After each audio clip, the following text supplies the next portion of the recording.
This chapter should take you out of the box. It is the wildest aspect that I experienced. Turns out everything you happen to believe that's true is dead wrong. And it's not like it's so much all wrong.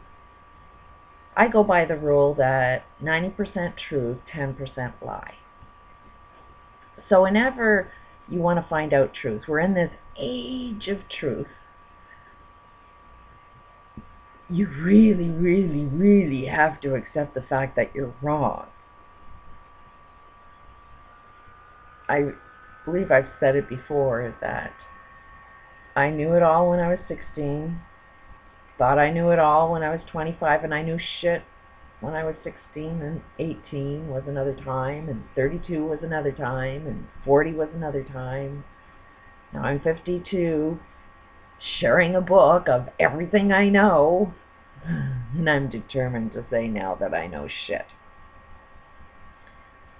But I know an awful lot. I know enough to always put yourself in a position that you could be wrong.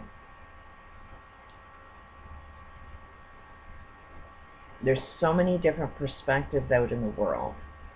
And all of our perspectives, all of our beliefs, all of our stories that we tell based on the experiences we have is only your experience. It doesn't necessarily mean it's true.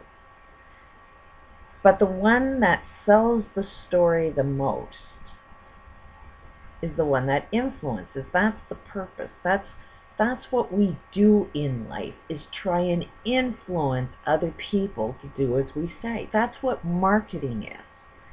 If you want to be good at marketing, you go to school, and what they teach you is how to manipulate other people, how to brainwash people to believe what you want them to believe.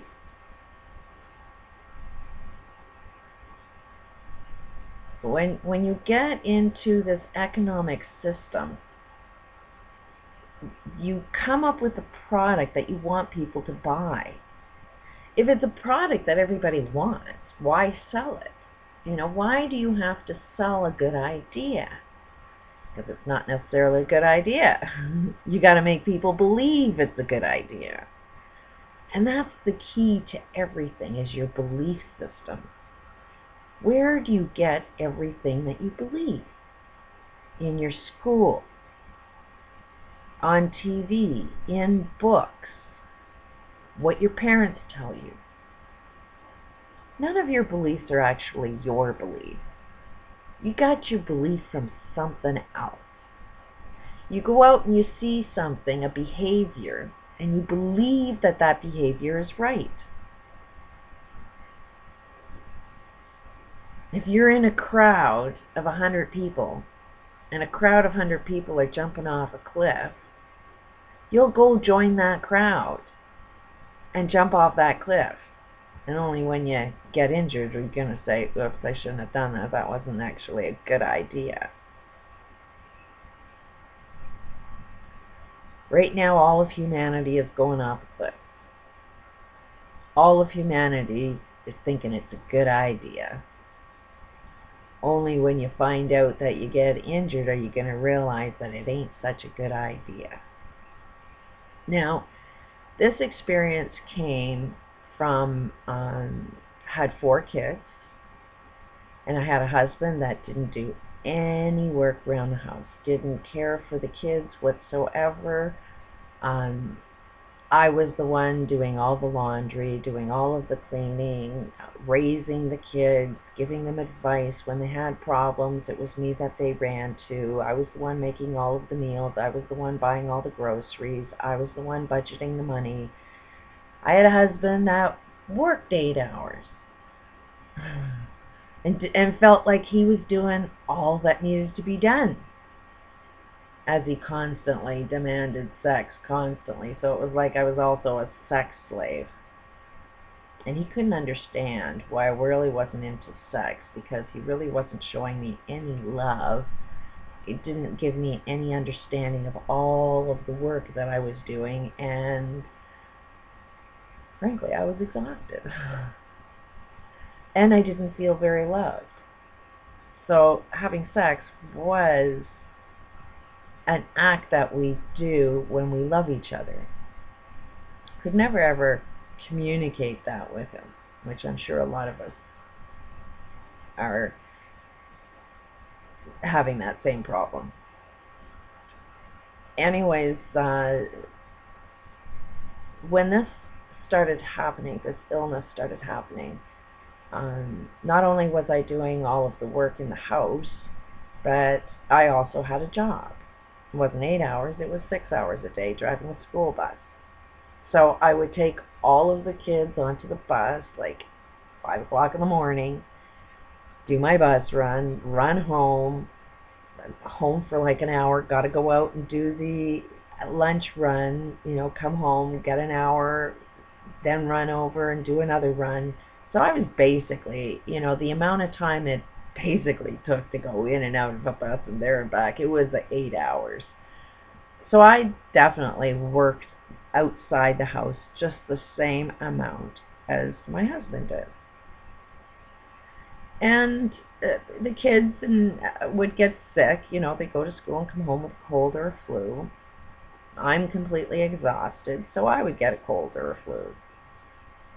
And every time I got a cold or a flu, my husband would get sicker. 100 times sicker. I was the slave to him. He always needed something when he was sick. Never really coughed, never really, showed any signs of a flu. He just sat in bed and said he was sick. And that was kind of really frustrating the hell out of me. And the motivation behind that is he worked in a factory that had a union, that had this healthcare system that said you get, I think it was like 90% of your income if you were sick, but you had to be sick for a week before you got your benefits. So when he got sick, he had to make it really look big because he really wanted to milk that cow. So we ended up losing our income for a week's income anytime he got sick, so that he could get 3 other weeks paid sick pay, which was only 90% of our income, every time this man got sick. So anytime there was a cold running around the house, it was like, good, now I can get a cold. But it put a lot of work on me, because now I had to, run a house with a lot less money, which was a hell of a lot of stress on me. Not only did I have to look after the kids and look after myself while I was deadly ill, I also had to look after this man who couldn't lift up a finger while he was sick. So it was getting so bad that I never got sick. After a while, I started noticing that, God, it's been like a year and I've never had a cold. 2 years, it really started to get obvious that while I was caring for everybody, I really wasn't sick. I really never got a cold or a flu. This awareness started making me think, I should track this. I should really see how long it is before I do have a cold. And it was like 10 years of me tracking that I never ever got a cold or a flu. When it got to that point of 10 years, it was like, wow, I don't get sick. And I connected the dots that I don't get sick because I didn't have time to get sick. And then I started noticing that, mothers generally don't get sick because they don't have time to get sick. So after this 10 years, I started letting everybody know, I don't get sick. You can't give me a cold. You can't give me a flu. Meanwhile, I was really, really a strong, stubborn person that if the norm went against me, it was like that's when I got more power. It was like I really, really blindly believed in myself. There was no telling me wrong. I truly, truly believed in myself. No matter how wild off the wall it was, I believed in myself. I was the best salesman to myself. So what was happening is people would test me, because that's what happens all the time. When you want to believe in yourself, people are going to come around and test you. It's like, that's what they say about evil, is that as soon as God shows up, evil's going to come and test you all the time. But it was like, people always disagreed with me my life. All the time I was a kid, my parents always thought I was wrong about everything. So it was like I had this armor on me that you can tell me I'm wrong all the time, but how could I be wrong if the end result is always right? You know, how could you tell me how to be happy when you're not happy? Maybe my concept of happy is a little bit right when you don't know what you're talking about. So people, I have drank out of cups of people that were deadly, deadly ill.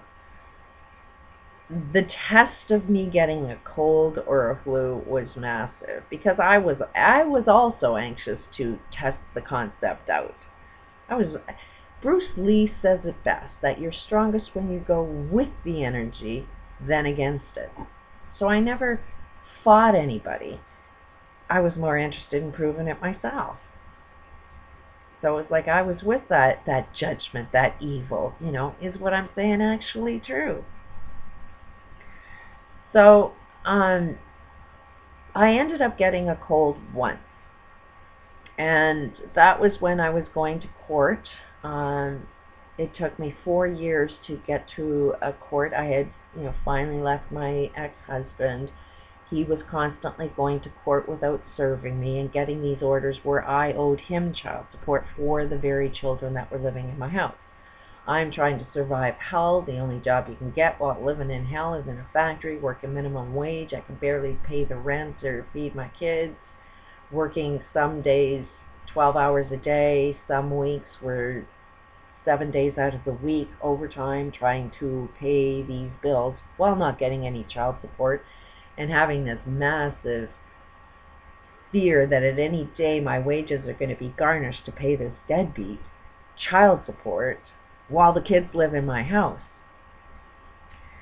So I had always tried to find a lawyer to do something, but they couldn't. So I had to work all of that time in this job, but I also had to work trying to discover the legal system. So I know the legal system well.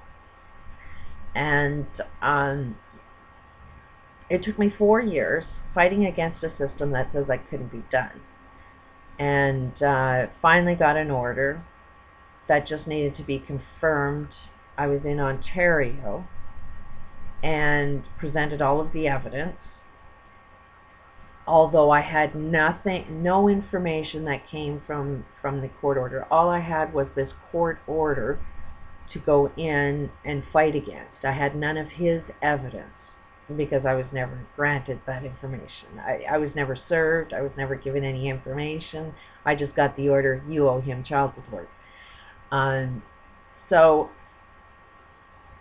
this order had to be confirmed in Alberta, but because of the level of lies that were being told, because whatever the order was that I owed child support didn't make any sense, because I was having proof that all the kids live with me. How could I owe child support when the children live with me and I can prove it? So he told me that I had to be in Alberta. So I used my rent money to go to Alberta, thinking that it's easy to confirm an order. Clearly he had no evidence. He couldn't dispute my evidence, and it was just a matter of looking over his evidence against mine. The laws state that the parent that has the children gets the child support, so you'd think it was a pretty open and shut case. But I go to court, and the judge refused to even look at it, and said, oh, we're going to put it off for 3 months. So now I'm homeless and have to show up again. So I had to get rid of all of my stuff and drove to Alberta because I had to face court there. I'll continue on another tape.